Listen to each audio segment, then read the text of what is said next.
Hello everyone, Jorge Huertas once again with all of you. Today I'm gonna show you what is and how to make a ethnographic analysis. This video is also available in Spanish. Well, this is a tool basically of analysis and specify a group. It got the following characteristic. It is a research and data collection tool about a group of determined social characteristics. Ethnographic is based in a in situ observation of people with a group and the verification of what they do and say, as well as their manifestations cultural and social. Allows a better understanding of a specific social group. These tools allow characteristics of a social group. It is used in the empathy stage in a project that is being developed with the design thinking methodology.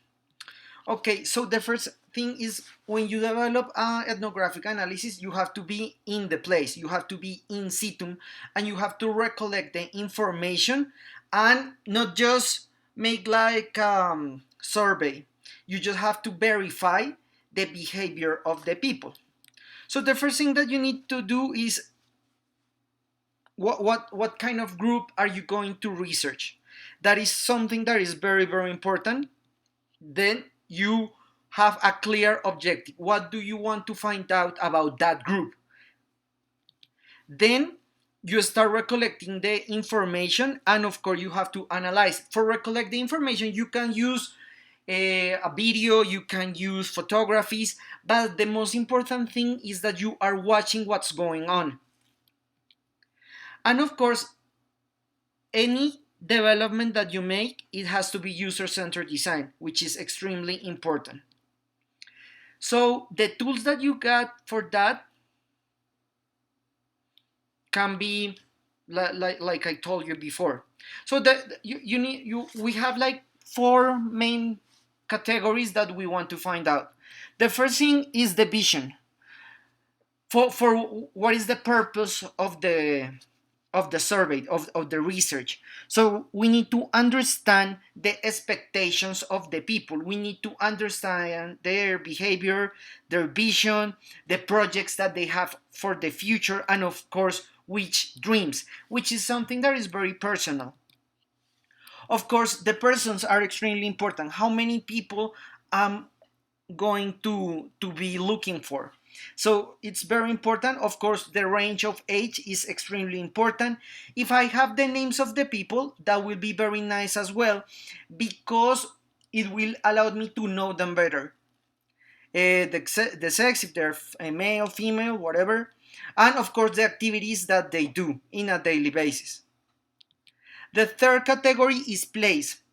Place is extremely important because it will allow me to be very specific of the geographic location, country, city, neighborhood, address, environment. Everything is extremely important because I can say like I'm in the United States. Okay, the United States is a very big place.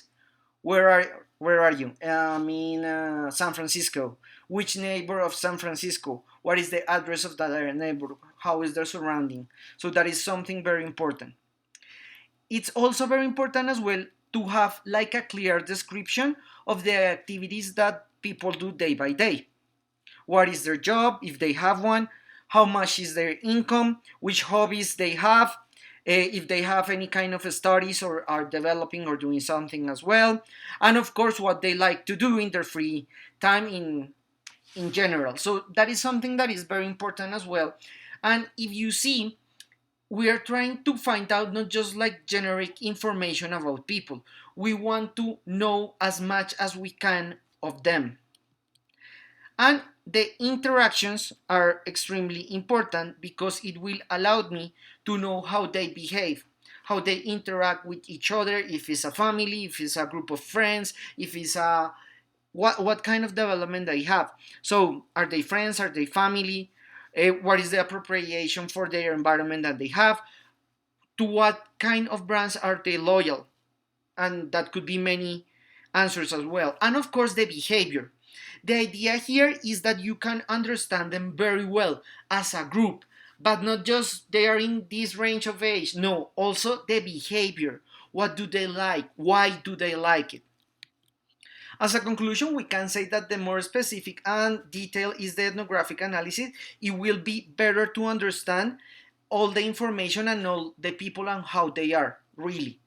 The tool with which collect the information is key depending of what I want to find out, because it's not the same if I make an undercover video that if I'm making a sketch. So it's very important that you choose the proper tool to collect the information. Uh, this is a great tool to empathize, understand, and define the user of any type, and of course to which kind of development, because sometimes we don't see the difference, but when we go very specific and trying to be very detailed of the information, we got a better understanding of that. Thank you so much. I hope this video was a big help in your education. Please subscribe to our channel, Design Thinking 24/7. Follow us on social media. Our Udemy courses are already available in the description of this video. You can find the link. Remember that every Monday we have a new video in English and every Thursday we have a new video in Spanish. Thank you so much and we'll see you next time.